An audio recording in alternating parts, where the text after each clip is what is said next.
D'abord, on a question sur le retour de Joseph Kabila. Mais ezali retour ya Kabila azongi na kati ya mboka. Il faut apprendre ende Chilombo na Kabuya parce que balobi tel père tel fils. Chilombo azara biloba loba, Kabuya pe biloba loba. Donc lokola baloba ki makambo na Kabuya akene kokanga Kabila. Alobaki ki akimi mboka, azobima clandestinement na mboka, mais tozo zela bango IDPS bakota na kingakati to bakende Jelem bakanga Kabila.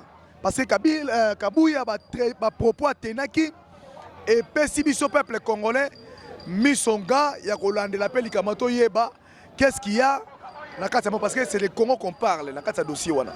Donc monsieur Kabuya to yebisio yo lobaki obanga Kabila te Kabila yo wana ye kende kokanga ye pour confirmer maloba na yo. Soki te ozala pour considérer comme poule mouillée. Donc biso to lingi to mona pena ke bo fongola procès contre Kabila. Bo arrêter ye, toyeba nombre de mandoki ezalaka na kati ya kingakati, toyeba combien de soldats au Kabila préparaka na kati ya kingakati, toyeba soutien na ye na M23 ezalaka na niveau nini et les kana ndenge ni ndongo. C'est vraiment intéressant.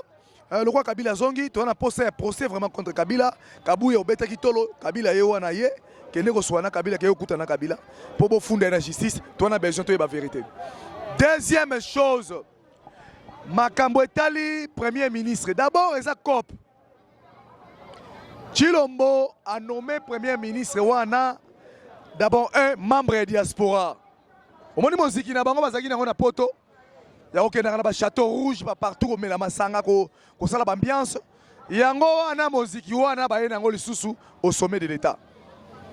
Moi, si Wana, maman Wana, j'ai dit Toulouka.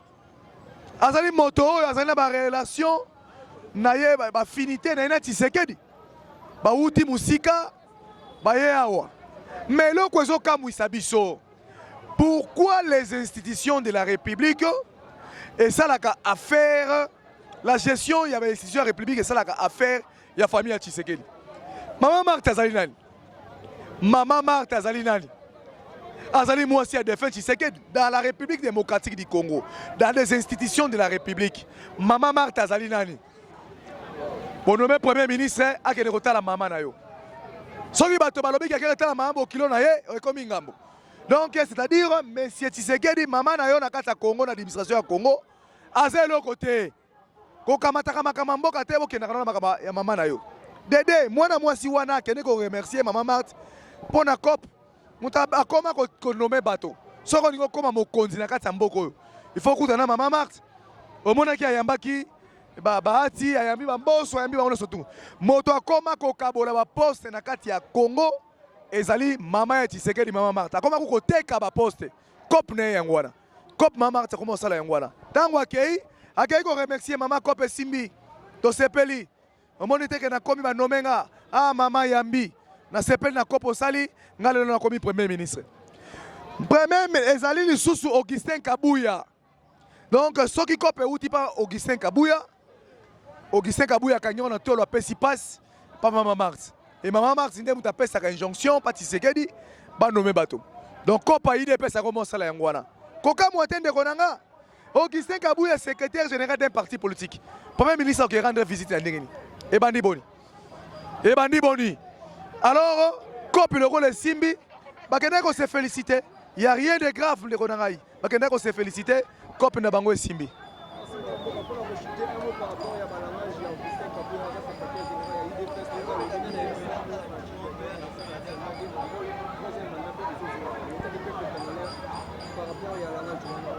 Ndeko Kabuya Zolota.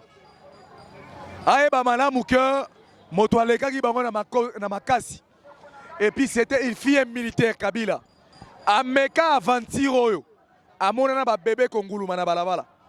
Elo kwazo kanisa wana que Congo ekomi lokola na poche ya IDPS.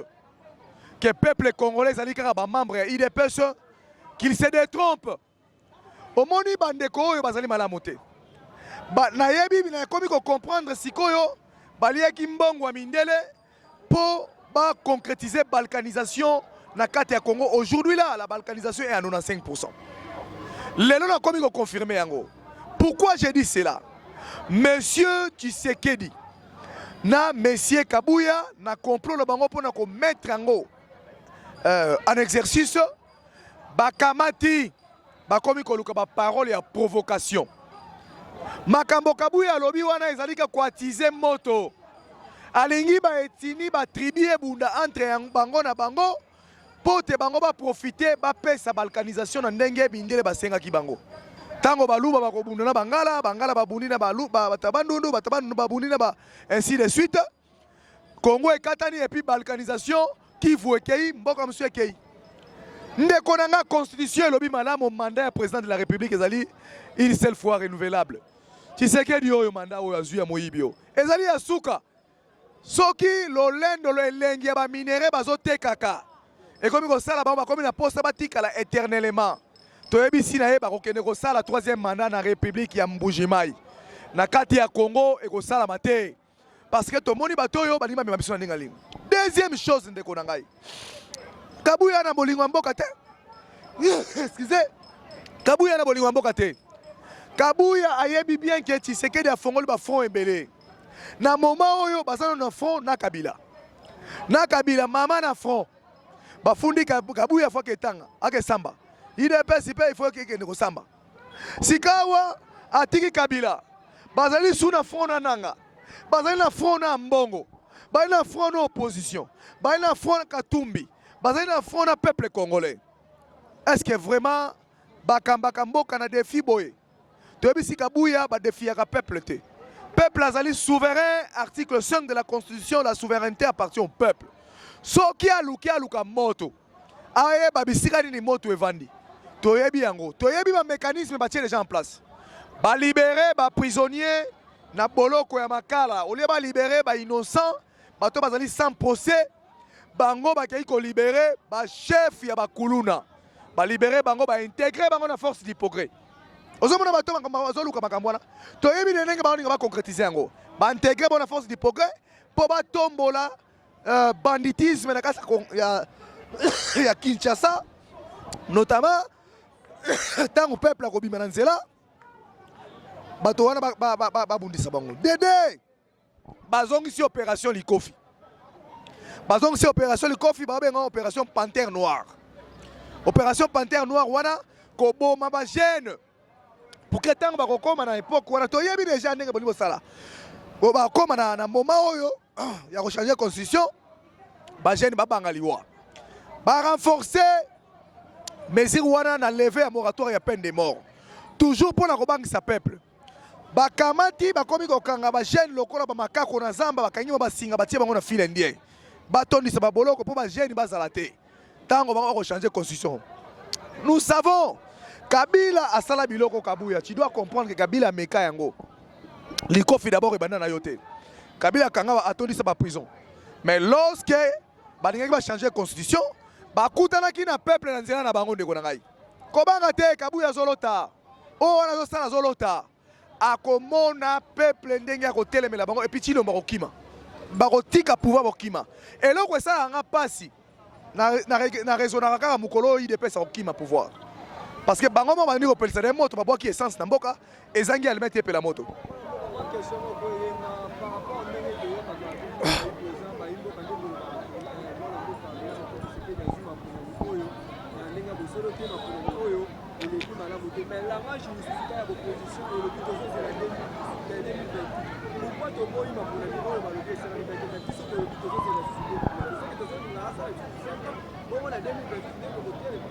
Ndeko nanga na kolingana expliquer malamo. Omoni makambo nyonso to komona na kati ya mboka oyo. Bitumba par-ci par-là. Ezali ebotami wapi ebotami na effet oyo bayibaka président Eli Martin Fayulu pouvoir na 2018. Tango bayibi pouvoir lisanga ya bato wana nyonso oyo bayibaki pouvoir ya président Martin Fayulu lelo bazobunda na bango na bango. Et bandi d'abord na M. Tshisekedi na Kabila. Bayibi ba signé accord. Kabila lobi na kozwa 85% ya ba poste clé ya mboka. Tshisekedi a pesier. Tshisekedi a kamati. Alors pesi Kabila na ko protéger yo na ko batela yo. Bakei babebani na Kabila FCC caché Koufi. Moto ami bale Kagame. Donc on peut son pouvoir. À cette époque là Kagame fit président de l'Union africaine en exercice nako protéger yo nako parrainer pouvoir na yo tango apesi Tshisekedi pouvoir na l'Union africaine sans oublier mais c'est Kagame après ça instruction na nanga ko publier élection te il faut tinda ba expert ya Union africaine baya à côté na COP tant à côté na COP et comme il fallait ba kamata bazwa basa la usine ya raffinerie ya or na kati ya Rwanda or na biso ya Congo comme on la raffinerie na kati ya Rwanda bakei opposition telemeli peuple telemeli yango Tshisekedi ya ngumi mukila azongi sima. Deuxième chose, monsieur Nanga ye moto abelela ki kombo ya Tshisekedi tanga beleli kombo se ba pesa ke ba carré minier bakei na 4e année ba botoli yango famille ya Tshisekedi lokola luli mbongo lokoso ya mbongo ba botoli ba carré minier Nanga tomboki asimi mandoki. Troisième élément, M23 est protégé à Tshisekedi pendant 14 mois parce que Tshisekedi n'avait pas la confiance, il y a sécurité, il y a Kabila à cette époque-là, Bamora. À défi, M23, il y a la sécurité pendant 14 mois. Si on a foutu un peu parti, il y a sécurité, il y a banité, Batomboki, Bakesanga, Basali front. Bato, nous sommes pas pouvoir faire le Bangwana, Bazamba, Bangwana, Bazana rébellion. Et tu regardes les Tshisekedi Kende. Naningo Lobano Boye. Nous considérons que Nakati à Congo, élection est salamate. Pourquoi j'ai dit cela? Ndeko yokanga malamu na amplifier place wana. Tolobi que élection na Congo est salamate. To bengi yango simulacre d'élection. To bengi yango parodie électorale. Tolopo na biso, il y a eu ni vaincu ni vainqueur na kati élection. Aux alliés sans ignorer au moment de la machine, la fraude, les salami na kati mboka. Élection ti les autres élections de salama. Au moment de la complication, il s'en va de suite, il y a une complication, il y a une élection dans tous les niveaux. Massimani Bayoana, Seni a lobby que non, élection au salamate. Yakoma a lobby qui va reporter. Bongo égalité. Donc, Libabe a Chilombo et Kozalaka dysfonctionnement à Congo. Biso to lobby que to Kozala 2028. Peuple congolais, tozali ko armé conscience ya peuple chaque jour. Vous savez la révolution tangoyaka et anosakate. Peuple azozwa bilei ya molimo mikolo nyonso esika nyonso azali tozali ko attiser peuple atombwama ayeba kazali souverain primaire ya mboka na biso. Donc bandeko nanga koloba ke 2028 wana ezali selon bango ndenge constitution komi. Bayibaki mandat moyibi bakei nango 2028. Mais ce n'est pas la pensée du peuple. Peuple azali toujours dans la logique et article 64. Et le jour viendra, bon déjà ba gémissement et makambone comme ko salama. Boko mona oyo peuple a ko sala. Na lobi na Tshisekedi akolinga kotika pouvoir na PTT. Akokima mbangu peuple muto akimisa mona. Uti oloba calamité. Akopakata mbangu atiki nyoso. Akokima na kilote na sengle ya pamba. Na kati ya mboka oyo.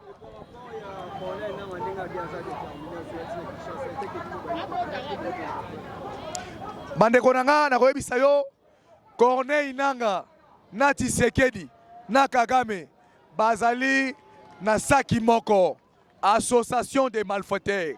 Bato oyo babomisi congolais pour un intérêt personnel.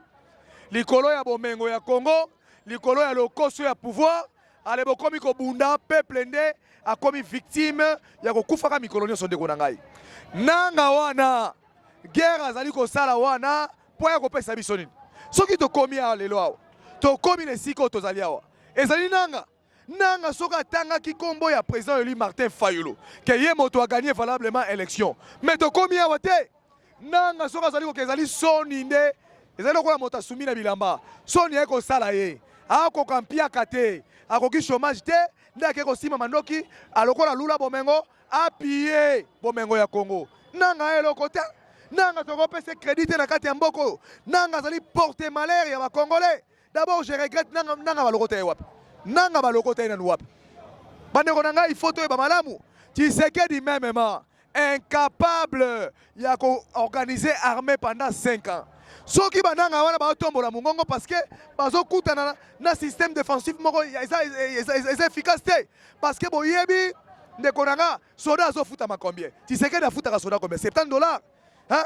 Bagangi ya mandoki, kolandaka ma mandoki na sima ba opposition bazo marché. Mais babunda bitu mazalité. Oyebi combien ba infiltré, ba généraux, ba infiltré, ba longwe na kati ya armée ba kena ngamba M23. Oyebi combien ba kimi bitumba ba cédé mabele. Yango to koloba ndeko nanga, il faut boyeba ke Tshisekedi na nanga bazali na saki moko. Na Kagame, moto ko funda moninga azalité.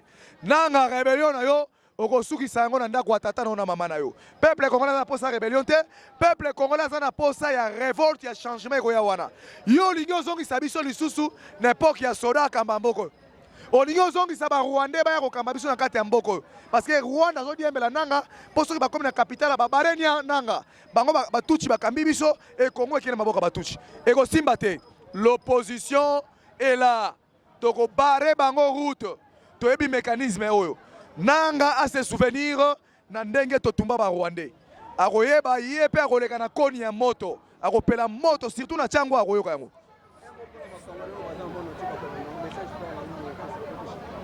Ndeko nanga o nyonso zomi na kata Congo boyeba ke botika kosala ba sentiment.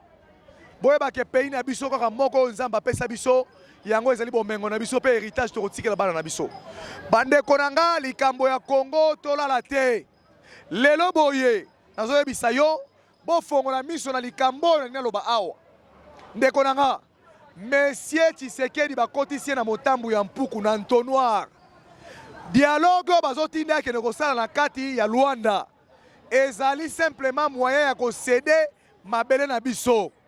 Dialogue wana azali kokena Luanda azokena ba jour à venir awa et kozala pas que va imposer parce qu'il y a déjà des textes. Va imposer que le conflit ici là Congo a cédé portion ya mabele na ye na ba Tutsi na ba Hutu pour combat ici là. Yango toyebisi bino tali ko fe bino. Soki eloko wana ya dialogue bandi de partout vous serez congolais. Marchez, tambola et venez ko banande wana. Parce que toko kabata centimètre ya mabele na bisote, c'est le Rwanda qui nous doit des terres. Parce que Rwanda est considéré comme province de la République démocratique du Congo. Donc biso na mabele apesa Rwanda te. Merci.